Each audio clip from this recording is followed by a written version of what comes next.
그 두 번째, 그 밖의 계약 사항도 한번 보시면 A사는 일정 기간 동안 A사 소속 직원을 베트남 소재 M사에게 파견을 해서 티셔츠 제조 공정에 투입시켜서, 그러니까 여기서 지금 중요한 말은 구매자가 판매자에게 직원을 파견을 해가지고 티셔츠 제조 공정에 투입을 시켰다는 거예요. 그래서 기술 지도, 현장 감동 등을 수행하게 하고 해당 직원의 급여는 A사가 지급을 한다. 구매자가 지급을 한다. 해당 직원의 급여는 한 벌당 10시유이다. 이렇게 돼 있어요. 그러면 이 부분도 한번 잘 생각해 보면 지금 이 위에 있었던 권리 사용 계약이랑 그 밑에 이제 직원 파견 계약, 이 두 가지를 한번 같이 보면 이게 뭔가 방향적으로 상충된 것들이 몇 개가 있는데, 예를 들면 권리 사용 계약에 따라서 우리가 보통 권리 사용료를 지급을 하게 되면 그걸 가지고 어떤 그 수입 물품과 관련된 어떤 권리를 사용하는 거, 권리라고 하는 건 특허권이 됐든 상표권이 됐든 이런 권리들이겠죠.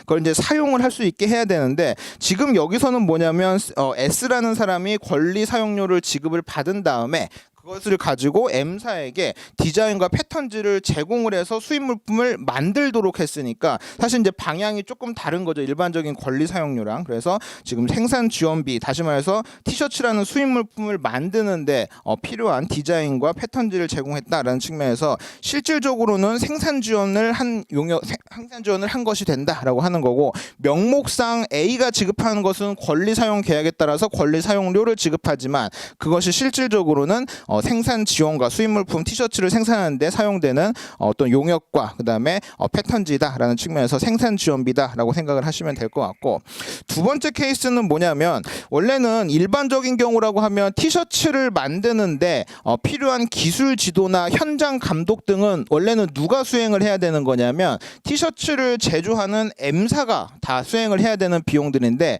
그 비용의 일부를 구매자인 A가 지급을 하게 됐다라는 측면에서 당해 수입 물품의 대가를 지급한 상황이다라고 생각을 하시면 될 것 같습니다.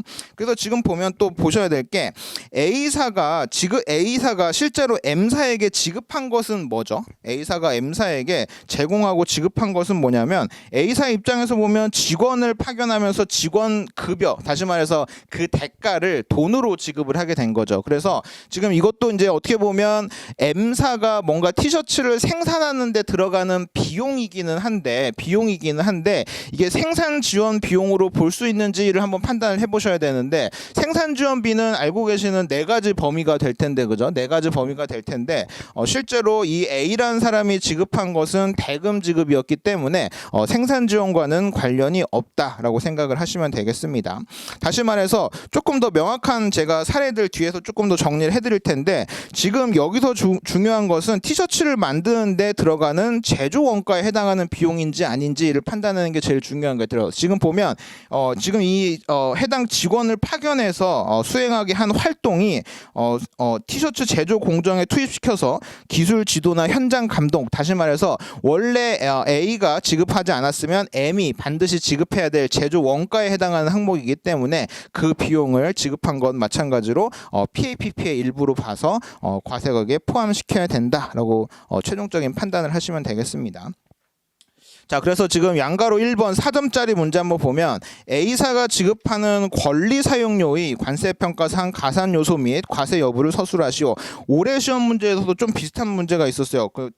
물어본 자체가 여기서도 지금 보면 이 금액, 다시 말해서 권리 사용 계약에 따라서 지급한 금액 뭐 이런 걸 물어본 게 아니라 그냥 딱 권리 사용료 이거 어떻게 평가해야 되냐 하는 거였는데, 우리가 이제 좀 공부를 했었으면 쉽게 생산지원비다라고 얘기를 할 수 있었겠지만, 이걸 권리 사용료의 범위에서 답을 쓰려면 굉장히 헤맬 수밖에 없겠죠. 그래서 이제 그 부분 한번 제가 협정했는 내용이랑 같이 다시 한번 볼 거고, 두 번째, 구매자 A가 지급하는 M사에 파견된 직원의 급여. 지금 양가로 1번이랑 양가로 2번에서 물어보는 문제 한번 잘 봐야 되는데, A사가 지급하는 권리 사용료 물어본 게 양가로 1번 문제였고, 양가로 2번에서는 A사가 지급하는 M사의 파견된 직원의 급여를 물어본 거예요. 그게 관세평가상 어떤 요소로 봐야 되고, 그 다음에 과세 가격에 포함은 어떻게 시켜야 되는지, 그리고 해당 물품의 과세가격 결정 과정이랑 최종 과세 가격을 산정하시오까지 해서 4점, 4점, 2점 배점에 있는 그런 문제다라고 생각을 하시면 되겠습니다.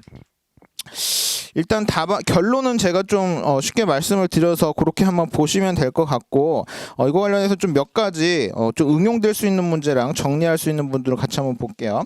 45페이지에 보시면 사례연구 8.1이 들어가 있는데, 이 사례연구 8.1이 사실 우리 기출문제로 올해 시험 포함해서 총 3번이나 나왔던 문제거든요. 그래서 한번 그거 다시 한번 볼게요.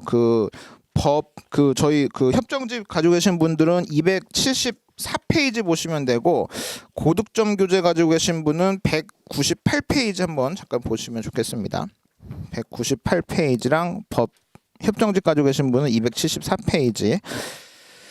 198페이지 한번 같이 보신 분들 한번 보면, 일단은 사례연구 8.1 해가지고 중간에 좀 글자가 작게 나와 있긴 한데, 중간에 사례연구 8.1 새로 시작하는 부분이고, 거기에 관련된 거래 사실이 들어가 있는데, 거래 사실 거의 똑같아요.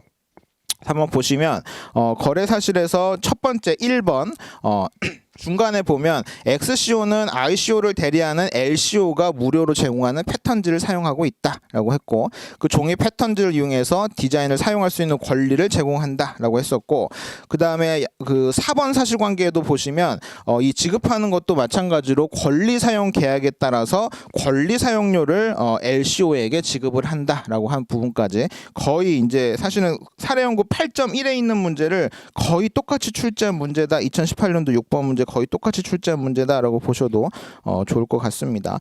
이거에 대해서 이제 판단했을 때 우리 협정에서 어떻게 썼는지 한번 보시면, 사례연구 8.1 구조로 갈게요. 구조로 넘어갈게요. 그러니까 패턴지가 지금 뭐냐? 우리 패턴지라는 것이 이제 좀 생소한 표현이었기 때문에, 패턴지라는 게 뭐냐? 주형 또는 금형과 유사한 기능을 수행하는 것이 패턴지다. 다시 말해서 옷을 만드는데 직접 결합되는 것은 아니지만 주형이나 금형과 같이 수입물품을 생산하는 데 필요한 것이다라고 생각을 하면서, 구매자는 권리 사용 허여권자인 LCO를 통해서 무료로 패턴지를 공급하고, 패턴지는 수입물품의 수출을 위해서 생산과 판매에 사용한다. 그래서 이러한 패턴지는 8조 1항 B2가 금형 다이스 그쪽인데, 금형 다이스 등과 같이 생산 지원에 해당하고 수입물품에 대해서 가산하여야 한다라고 했었고, 그다음에 계산하는 방법은 취득 원가라든지 그다음에 제조 원가라든지 이런 것들 가지고 판단할 수가 있다라고 했었고, 11항에 보시면 어떤 정리가 들어가 있냐면, 추가로 지급하는 사실화폐단, 이게 이제 권리사용료로 지급한 금액이 되겠죠. 그게 8조 1항 B가 생산지원 비용이거든요. 생산지원 비용에 따라서 수입 의류의 과세 가격에 포함되어야 한다면, 8조 1항 C는 권리사용료인데, 권리사용료에 따라서 가산할 수 있는지 여부는 별도로 표현할 필요가 없다. 그래서 어차피 이제 구매자가 한 번 지급한 금액이기 때문에 그게 생산지원비인지 실질이 생산지원비인지 권리사용료인지에 따라서 최종 판단을 하고, 그거에 따라서 과세 여부를 한번 판단을 했으면 다시 한번 권리사용료에 대해서 판단할 여지는 없는 거죠. 그죠? 실질이 생산지원 비용이기 때문에. 그래서 그런 내용 다시 같이 포함해서 답안을 작성을 하셨으면 첫 번째 4점짜리 문항을 정확하게 맞출 수 있었다라고 생각이 됩니다.